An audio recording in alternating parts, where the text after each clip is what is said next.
All right, welcome, everybody.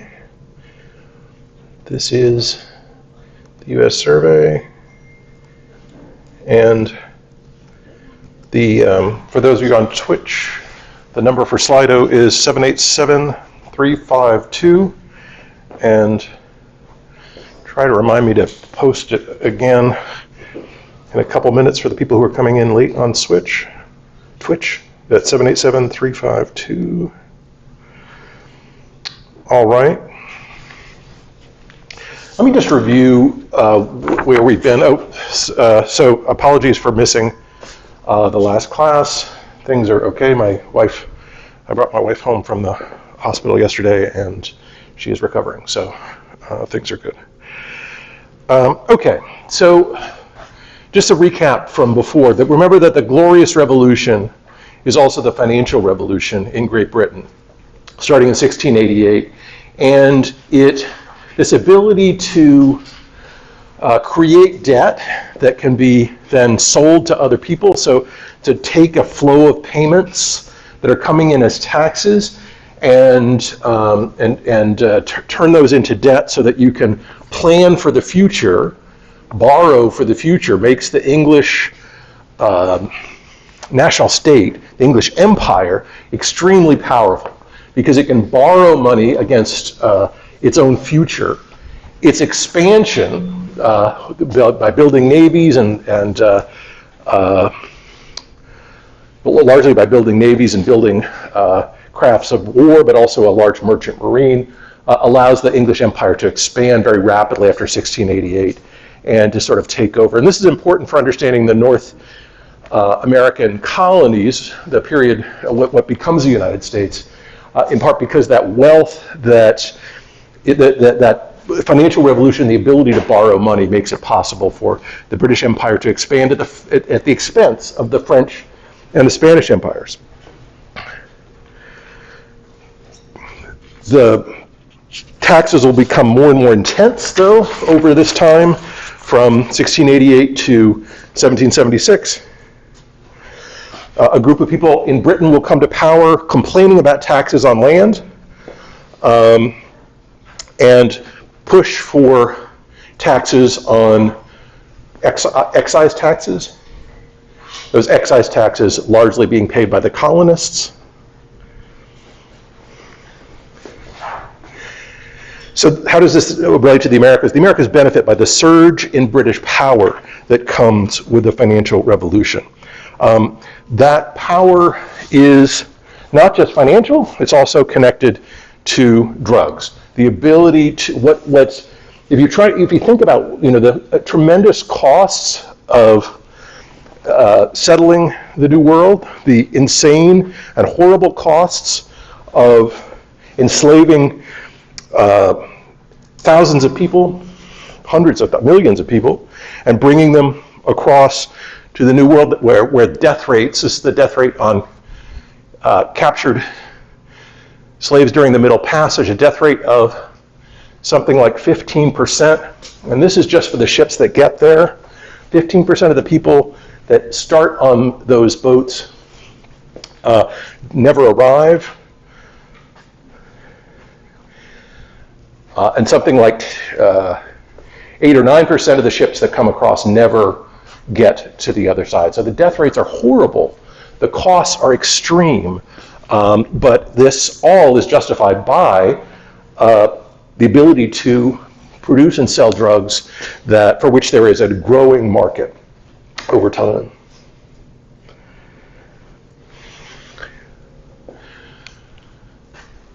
The real action, though, is not where we think it is. It's not in New York. It's not in Philadelphia. It's not in Boston. It's not in Richmond. It's in the Caribbean. This is where most African slaves are brought. This is where the most valuable commodities are produced, the Caribbean plantations.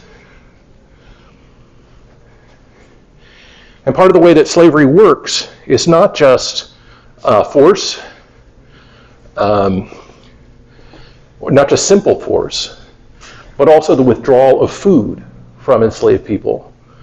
As long as the plantation sits on the top of you can't see the top of the hill. The top of the hill is the plantation house, and the top of the hill, the plantation house has food that's being produced, mostly imported food, that's being held.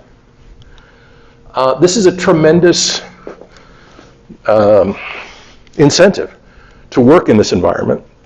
And as you can imagine, in the Caribbean, there are booms and busts in terms of ability to get access to food, not just for enslaved people, but also for the plantations themselves. And so we see artificial famines throughout the 17th and 18th century, which contributes, again, to quite high death rates. There's also a bunch of diseases that are endemic in the Caribbean, like typhoid, like malaria, like yellow fever. And all those things take their toll, particularly on children. So the likelihood that a child is going to live past the age of 1 is very low in the Caribbean. So even when people do have children, those children are less likely to survive. The most powerful force in Britain in this period are not people connected to the North American colonies. They're people connected to what's called the West India interest. And those are the people who are mostly absentee slaveholders in the Caribbean. People who don't actually live in the Caribbean, but operate plantations that have enslaved people on them. And they live in this area. And if you know anything about London, you know that the toniest part of London is north of the Thames, and the kind of slightly poorer part of London is south of the Thames. And the hangouts of the West India interest, which have tremendous control in the Parliament, English Parliament, are those places north of the Thames. I say this when on 1985 on our, we had a honeymoon in London and visited a distant friend of my wife's, and she was insanely rich. She had a Caravaggio print, not a print, an original Caravaggio drawing in her bathroom when we went to visit the place. And she said, well, you know, in London, there's really nothing south of the Thames, right? So extremely elite London is north of the Thames, and this is where the West India interest is. This is important because when Parliament starts to see complaints about taxation, the places they're going to be concerned about are not North America, but the Caribbean. For them, they can never lose the Caribbean. Losing North America is a relatively small loss, but losing the Caribbean is everything.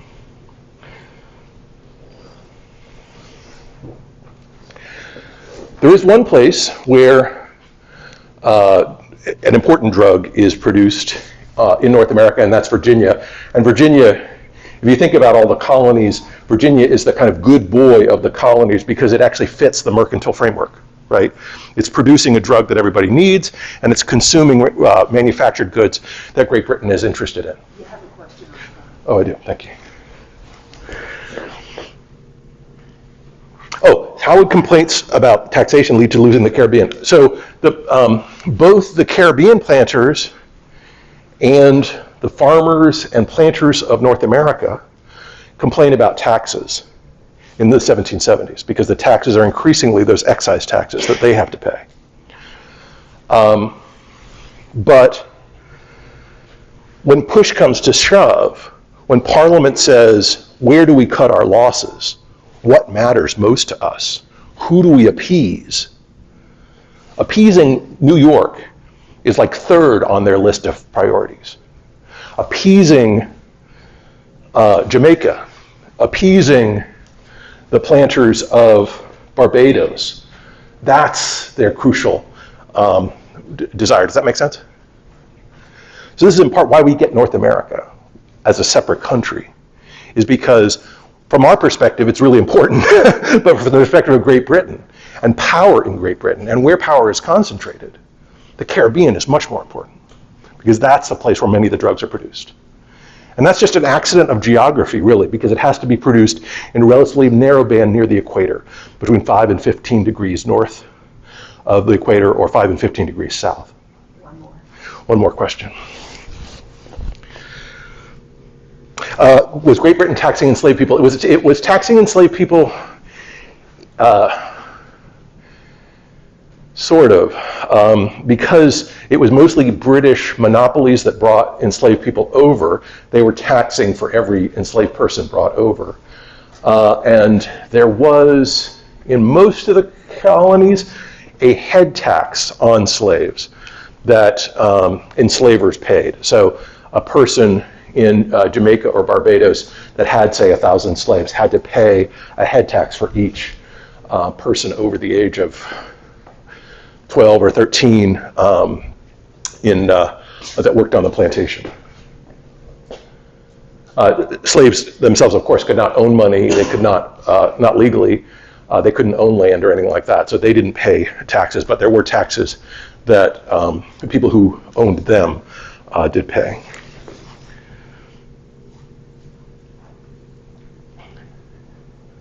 Okay, thank you for those questions.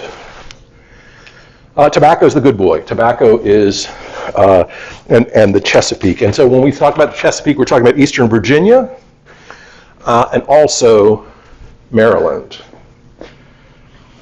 This is a map here, and as you can see, you see where it says Williamsburg. That body of water that is a huge bay, or relatively large bay, that extends all the way up to Maryland, that's the Chesapeake, and that's where tobacco is best grown. So it's Eastern Virginia, and it's also Southern Maryland and Eastern Maryland. We read about the headright system. This is a picture from just a few years ago of Surrey, Virginia, to give you a sense of how chaotic the headright system is. If white people came over, usually as indentured servants, they would be, after their service was over, they would be given 30 or 40 or 50 acres of land, sometimes 100 acres of land, west of town, west of Williamsburg, later west of Richmond. But they decided themselves what the boundaries of the land were. And so you see this crazy quilt, picture of most of Virginia. If you look at it from above, you look at it on Google Maps, it's chaos like this.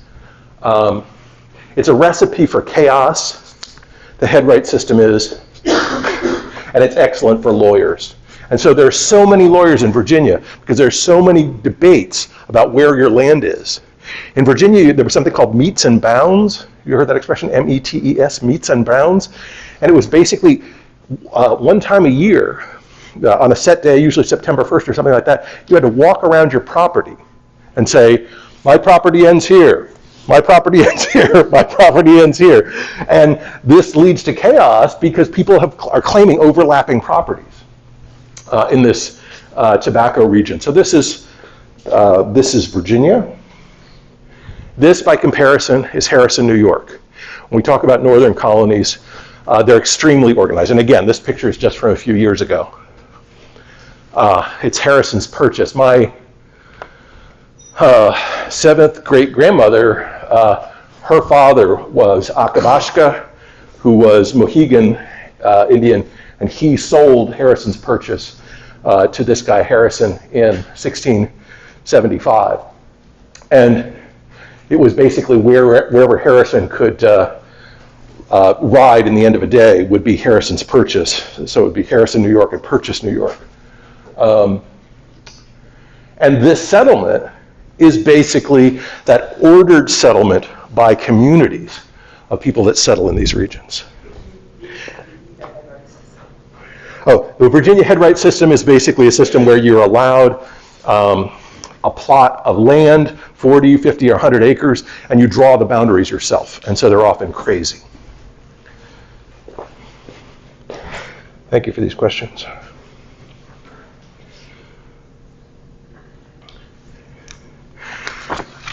What's valuable about Virginia is it's exported tobacco. Tobacco goes in hogsheads. This is a picture from a map by Peter Jefferson, who I'm pretty sure is Thomas Jefferson's father.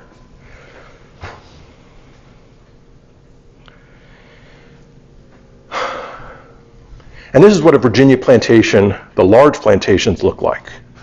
Not exactly. This is drawn by a Virginia planter.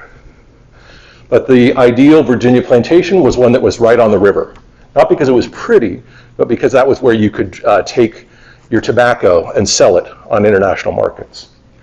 Be sold to ideally English merchants, according to the British Empire, but sometimes Dutch, French, and Spanish ships would sneak in to the Chesapeake because it was a big bay and buy their tobacco here. There's a problem with the tobacco in that when tobacco is bound up in a hogshead,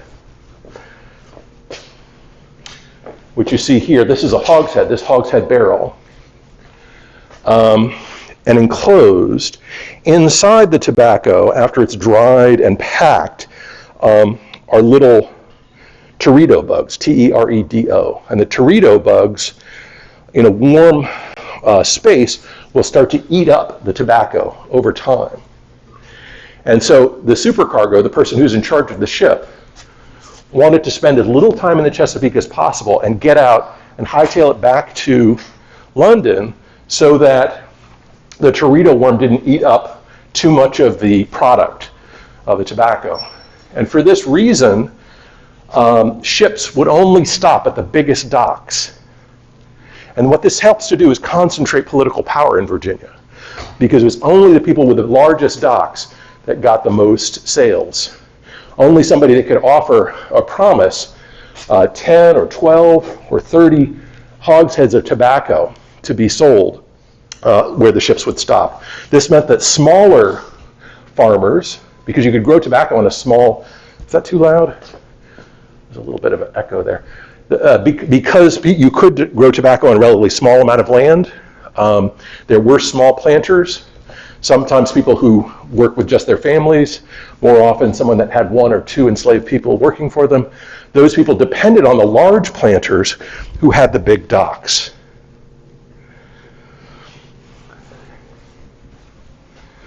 These hogsheads of tobacco were over 200 pounds. If a hogshead of tobacco rolled over you, they're over 200 pounds, quite possibly more than that. As you can see, you set it up as a wheel and you brought it in to the larger plantations. If one of them, occasionally they would roll over someone and kill them because it would break all their bones. Okay, so in tobacco regions, the life of enslaved people was different than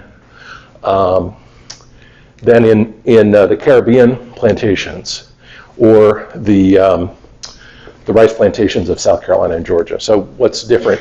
One is that the plantations could be a relatively small size because the tobacco would be, you planted, 1 acre of tobacco and 3 acres of corn for every person over the age of, say, 15 or so. And that tobacco had to be very carefully managed and pruned. You had to come back almost every week and sucker it, take off the flowers and things like that to make sure that the leaves grew big, eliminate the bugs that got onto it. So there were smaller communities, and that meant for men and women that and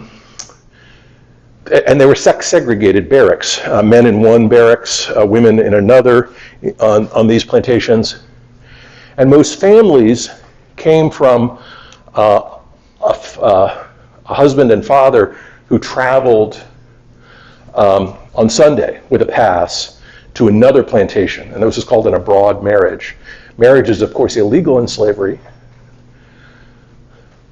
So a ritual in which two people would jump over a broom together would be the the ritual that would establish a marriage or something like a marriage in the system of slavery. So these were broad marriages where people, what this meant that was for, in Virginia, plantations that children often did not see their father on a regular basis because the father would only be back on Sundays. What we see is much more distinct combining of European, African, and Indian traditions in Virginia. So when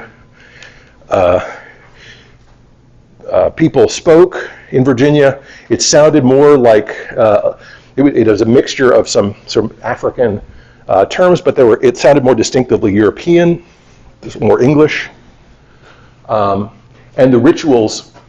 And so you see here a banjo, which is an African instrument, but it's the structure of it. Initially, it's an African instrument, but it's the structure of it is that it's got European roots. The catgut that's used for the strings is a British invention. The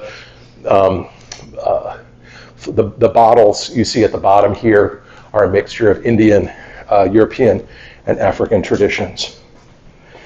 So we talked about syncretism before. The place where you see syncretism is not in the big house, it's on the slave quarter. It's in the slave quarter where you see a mixture of native traditions, African traditions, and European traditions.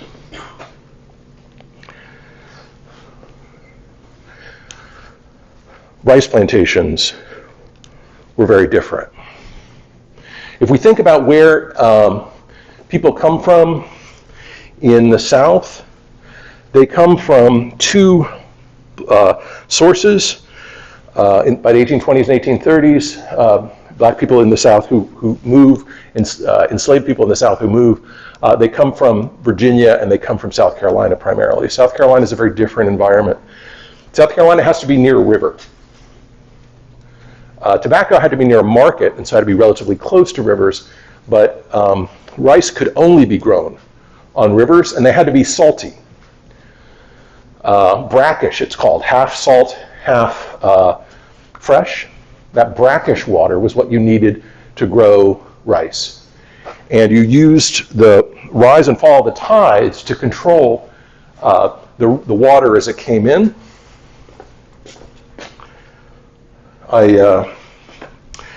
And so life here on large plantations is different. These are very large, these plantations, much larger. Hundreds of people usually on a rice plantation. And here we see distinctively Afro-Indian traditions. And so this is where we get a dialect of English called Gullah and Geechee, which are much more African inflected language traditions. Much higher death rates in these regions, especially for children up to the age of 4, and especially during the harvest. And that's in part because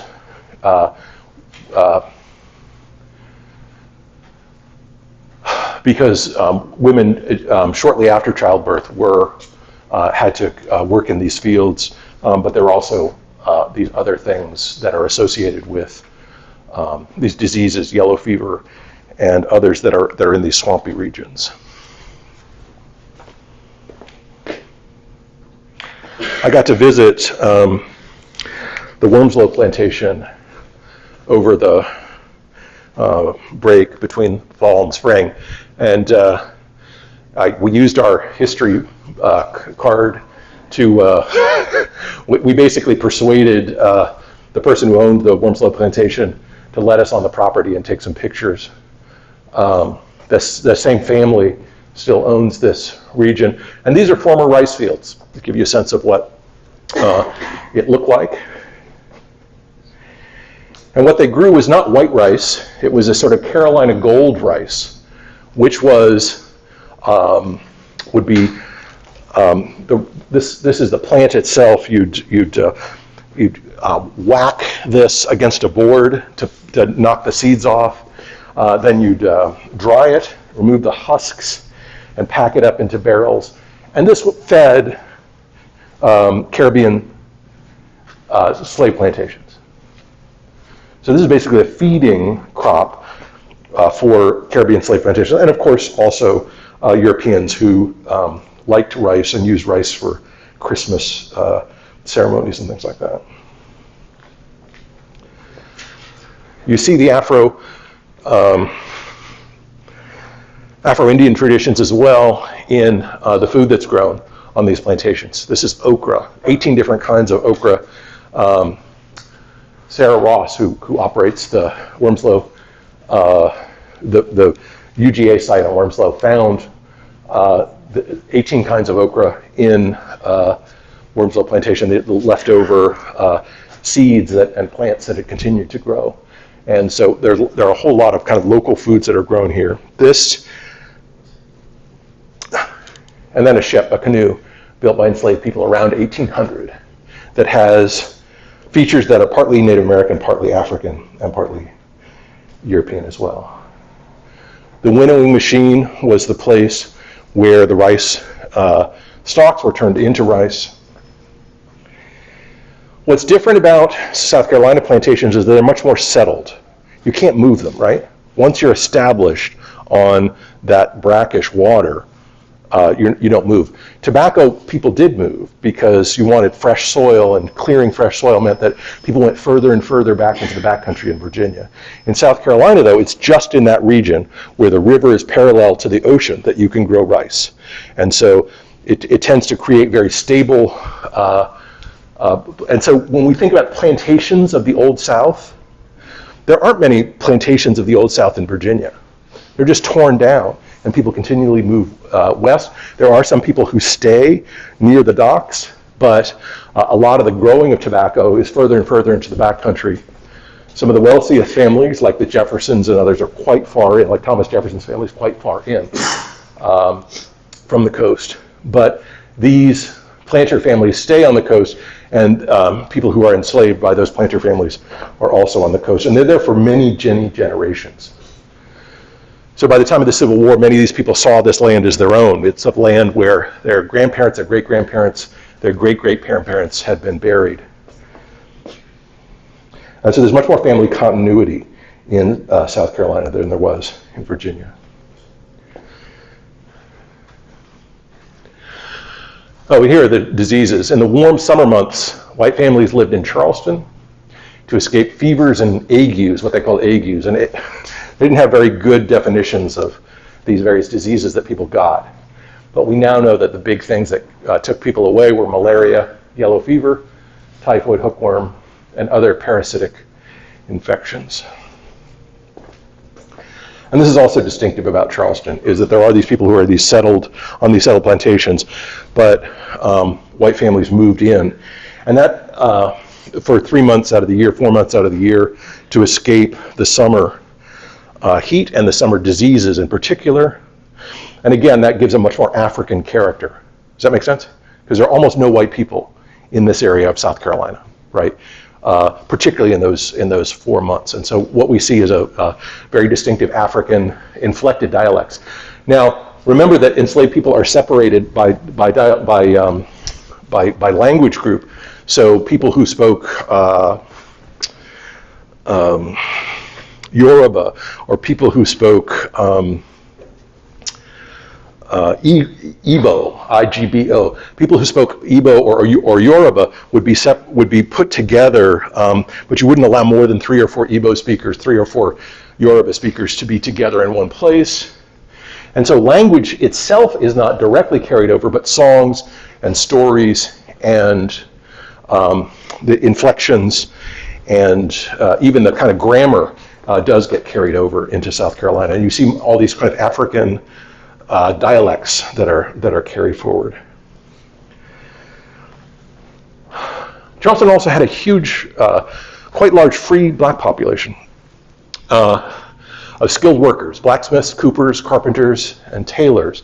Most skilled workers in the South, but particularly in South Carolina, were black workers, not white workers. And it made it less attractive if you were a white blacksmith or a white cooper or something like that to travel to South Carolina because of competition from people who were free blacks in these regions.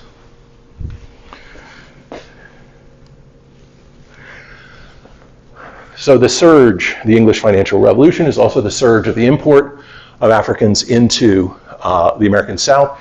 And if number one was the Caribbean, number two was the American South, and number three was New England and New York in the minds of the English Empire and people connected to the English Empire. And so we see this, as you see, the biggest portion of people who move in is roughly, if we look at the British, North American colonies, it's between sort of 1720 and 1740.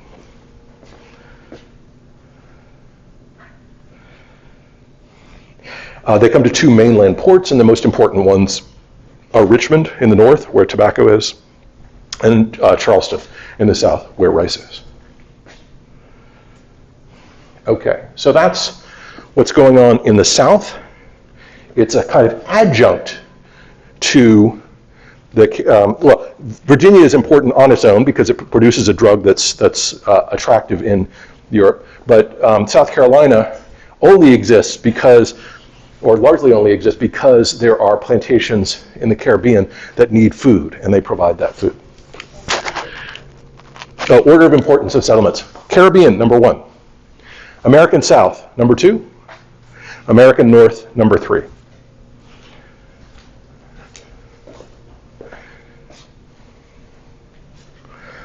All right, let's talk a little bit about the American North. I'll call this Yankee. That term is a little bit, is sometimes used as a term of abuse by white Southerners to white Northerners, but I'm going to use Yankee anyways because I don't want to talk about just New England. I also want to talk about New York, New Jersey, and Pennsylvania.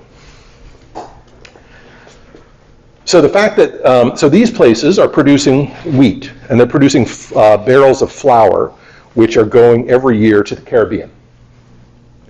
Thousands and thousands of barrels of flour. And so the people who are most successful in these places are farmers,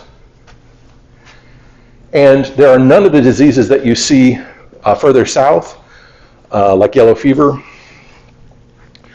Although yellow fever does occasionally hit a port, but it doesn't go very far inland, say in Philadelphia or New York, but it's much safer. And as I said, men were much more likely to add 10 years to their lives if they settled in the north, likewise women, and as a result, what we see as very large families.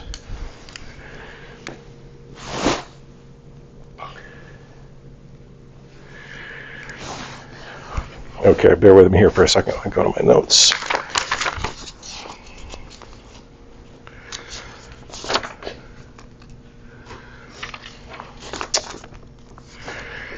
I'm going to take off my mask because I can't read. Okay, so this is key. This fecundity, let me go back here, is key. One of the keys to understanding why the British colonies succeed above the French colonies. One of them is the English financial revolution, and the other one is that there are all these people who are brought over who just have more and more kids. So that by 1700, there are about 1 million European immigrants in the English colonies. 500,000 more enslaved people in the English colonies. So 1.5 million people in the North American colonies.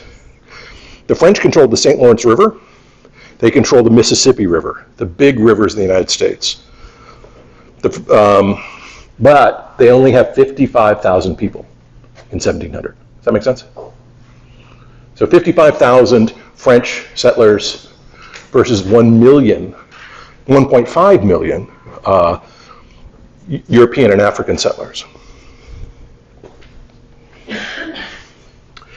The English colonists, including African slaves, the Scots-Irish, and the German immigrants who were brought over as indentured servants, outnumbered the French by 30 to 1, almost 30 to 1 in 1700.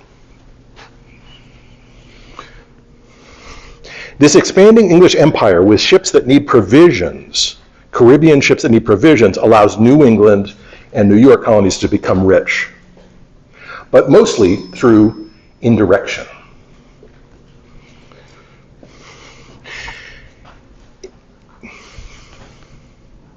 English merchants had to make money indirectly from the West Indies trade, but using mercantilism, right? They had to sell English manufactures to the Caribbean colonies in that triangular trade.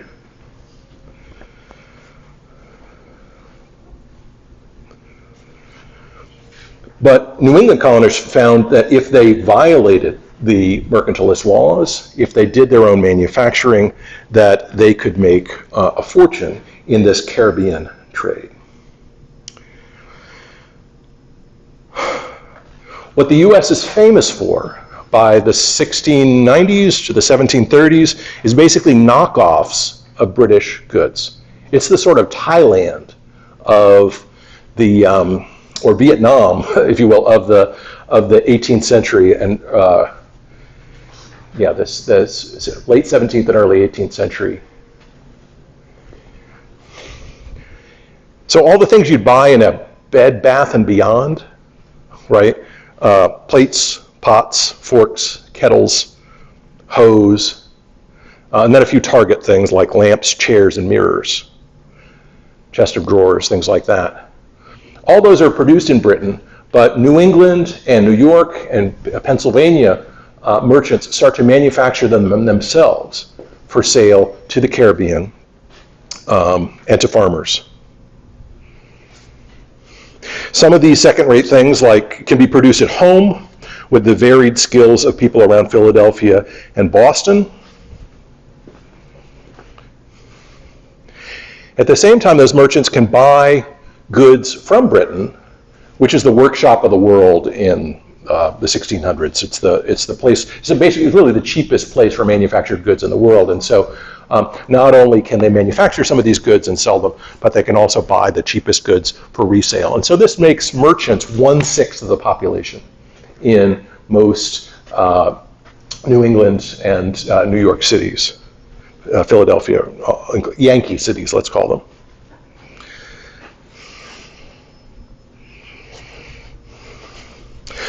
Some historians call this the commercial revolution. It's basically when you do anthropology and you dig up farm settlements from the 1680s or the 1730s, it's filled with all this British and American-made forks and knives and plates and spoons and all these other sorts of things that are bought. Food provisioning is important because the food supply was wildly unstable in the Caribbean because it imported so much of its food. North American colonies were less important, but the fact that there's food there means that reproduction in these food supply regions becomes a vital force in making the North American colonies more populated.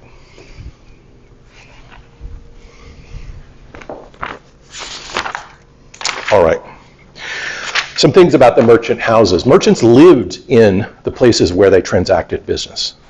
And this is important for understanding why women have a somewhat different relationship to men in the northern colonies.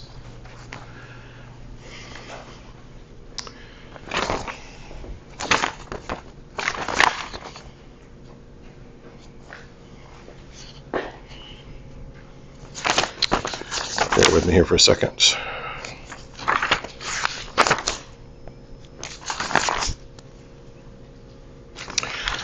The wives and daughters of the wealthiest merchants wives, daughters, and sons lived upstairs here in this area. Their fathers transacted business and sold goods on the first floor. And this is an 1860 picture of a 1680 building.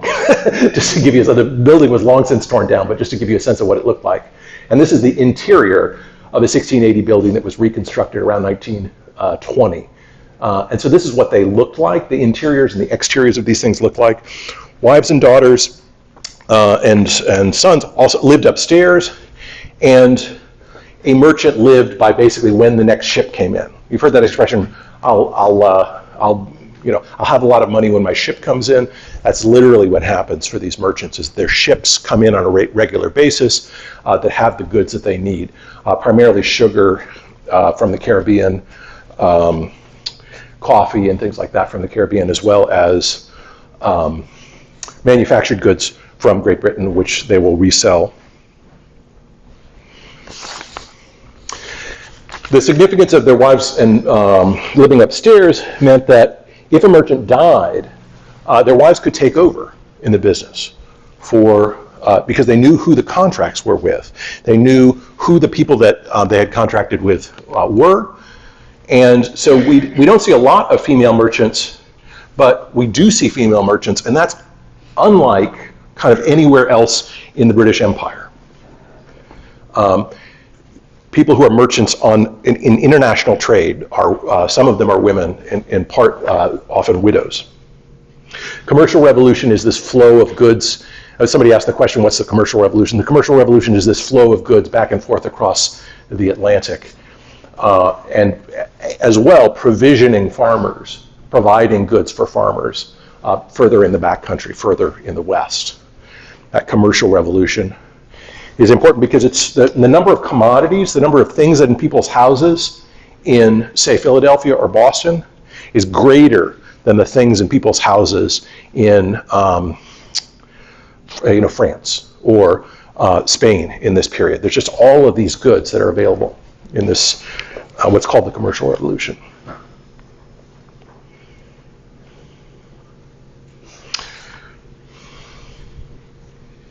So the work and household were combined. Oh, that's a great question. Are these similar to the ones that the Hanseatic merchants lived in? Not exactly, because the merchants were not all clustered together in one little corridor. It was not a sex-segregated environment. There were just men allowed in the Hanseatic corridors, Hanseatic little things. Here, you have something that's similar to the Hanseatics in that if you look at this building, there would have been 10 or 11 buildings next to each other, right, by merchants of various sorts, mostly general merchants. And they did trade with one another and communicated with one another, and they were speakers. So, they're similar, though, in that, the business is transacted on the first floor, and the goods are on the second floor. That's a great question. Okay, thank you.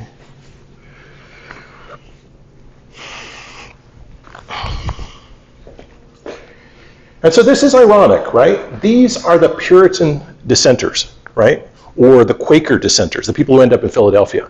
These are people who were not, by and large, who thought of money as being kind of messy and ugly, thought of themselves as being, people whose lives were built around the pursuit of God.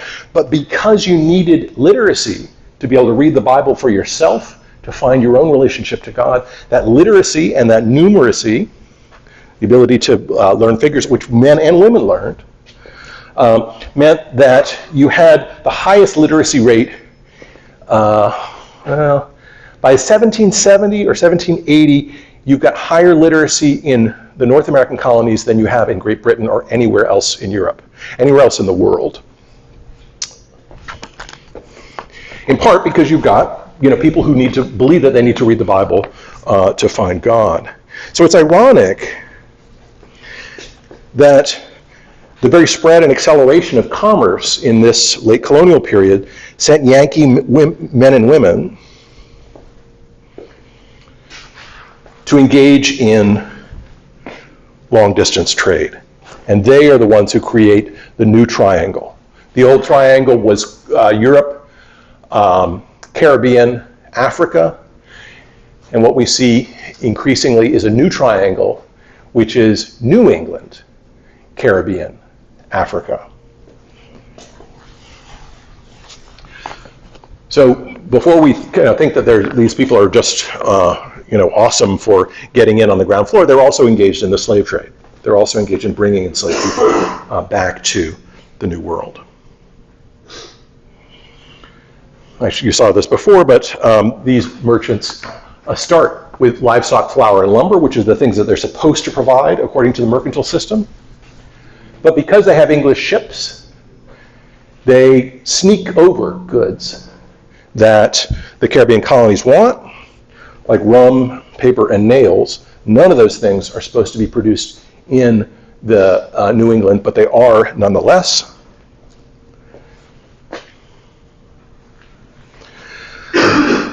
Rum making, so manufacturing starts in New England, and the number of manufacturing establishments in in the north is actually very, very tiny all the way up until 1870. So we shouldn't think that this place is just filled with factories. But there are some factories in these places as early as 1680. Distilleries are one, and the thing about distilleries is they require a lot of literacy. They also require a lot of cheap wood, which Caribbean colonies didn't have. They required literate and numerate workers and lots of free time. If you've ever spent a winter in Chicago or Cambridge, Massachusetts, you know you have lots of free time because you can't go anywhere. This is the Rittenhouse paper mill. If you've ever been to Philadelphia, the Rittenhouse Square is named after the Rittenhouse family, which is one of the wealthiest families in Philadelphia. And it's a really Tony region now. The way the Rittenhouse family made its money is by an illegal paper mill, where they took the rags of of basically colonists whose clothes had fallen apart and kind of boiled them, cooked them, and turned them into paper, which was then used by stationers. Stationers are people that sell you paper. That's why a stationery store, right, is this. But also publishers and banks need paper. And paper is not supposed to be, you're supposed to buy your paper from Great Britain, but Rittenhouse produces it in-house in Philadelphia. It secretly violates the English Navigation Acts. Kyle Rittenhouse, I don't know I don't know. Kyle Rittenhouse, I don't know if it's any relation to Kyle Rittenhouse. And so this is where you see the flourishing of currency, because paper means that you can make your own banknotes. And if you can make your own banknotes, you can start to create a somewhat independent economy. It's hard for us to imagine how important paper was in the 17th century. It was illegal to give an enslaved person paper in the 18th century. Illegal. Illegal to give them anything to write with or paper, because they might, if they learned to read and write, they could make themselves a pass. Paper is really important. Paper is really powerful. It's a really powerful instrument. And this allows the creation of banknotes which can stand in for silver and gold. So rather than having silver and gold, which is really scarce in New England, you can start to create this currency. This is the sort of Bitcoin of the 17th century, literally, because some of these banks go under and the coins are worth, the tokens are worth nothing. All right, and so here's the difference between me and Watson about this area. For Watson, the American North and South are becoming increasingly independent from Britain. And to me, that's a crock of shit. Sorry, that's not quite so believable. The North American colonies could not have survived on their own. They never could have. They did produce food, but North American colonies wedged their way into trade with the Caribbean islands. The Caribbean islands were the most important. They needed food, they needed wood, they needed manufactured goods. These islands' slave-produced drugs were the real moneymakers in the 18th century.